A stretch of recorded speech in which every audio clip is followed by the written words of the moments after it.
Good morning, beautiful disasters. It's Thursday, May 1st, and the only thing more unstoppable than the global economy is Trump's Wi-Fi signal during a rage tweet.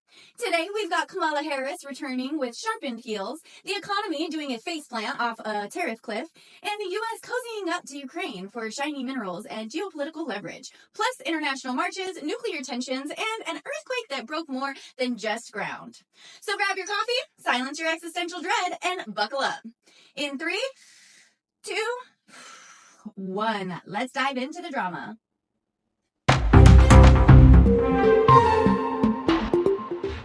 Kamala Harris comes out swinging absolute chaos and elephant wisdom. Kamala Harris is back, and she didn't just bring notes, she brought knives.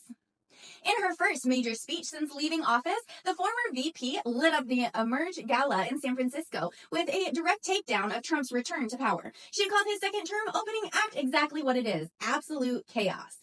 And she didn't stop there. Harris slammed Trump for what she called a wholesale abandonment of American values, warning that the country is barreling towards a constitutional crisis. She pointed to the 100-day mess of reckless tariffs, mass deportations, and the return of government overreach like it's 2018 all over again.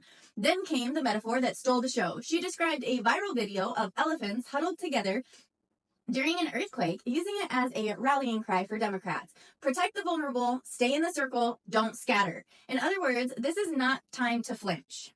She even threw shade at Trump for kicking her husband off the U.S. Holocaust Memorial Council, calling it petty political retribution and a disgrace to the institution. No announcement about a 2026 gubernatorial run yet, but after this speech, the stage is set and the heels are already on. Trump's tariff tango tanks the economy. Trump said he'd make the economy great again, but by the end of Q1, it's giving recession chic. The numbers are in. The U.S. economy shrank by 0.3%, marking the first contraction in 3 years. And no, it's not because Americans suddenly stopped spending. It's because Trump's tariff tantrum sent businesses into panic mode. Companies scrambled to import goods before his new taxes kicked in, ballooning the trade deficit and dragging growth into the red. So basically, we just tripped into a slowdown trying to avoid a bigger one later. Great strategy. Meanwhile, federal spending dropped, consumer spending dipped, and the stock market took a 400-point dive like it smelled stagflation on the horizon. Spoiler alert, it did. And let's talk inflation. Prices are still rising, and now even the Fed's favorite inflation gauge is flashing code orange. Workers' wages aren't keeping up, and 401ks are looking more like 201ks. But sure, tell us more about how this is the best economy in history while groceries are up, the dollar is down, and your policy decisions are sabotaging your own recovery. Turns out you can't slap America first on a press release while your policies punch middle-class families in the face. U.S. to Ukraine. We'll take the minerals, thanks.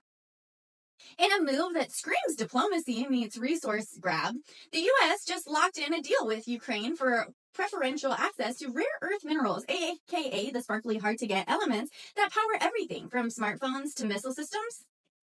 The pitch? It's all about helping Ukraine rebuild after 2 years of war devastation. But let's be real. This is also about cutting China out of the supply chain faster than a toxic X.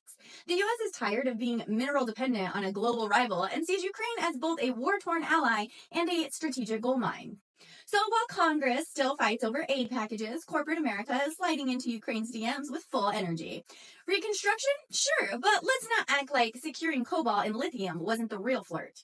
It's a win-win on paper, but don't be surprised when questions start popping up about who's really benefiting from Ukraine's rebuilding boom. The people or the players with Pentagon contracts and portfolios? Global headlines! May Day marches. Workers got time today from Manila to Madrid. Workers hit the streets for International Workers' Day, and in the U.S., they're marching straight past the White House with receipts.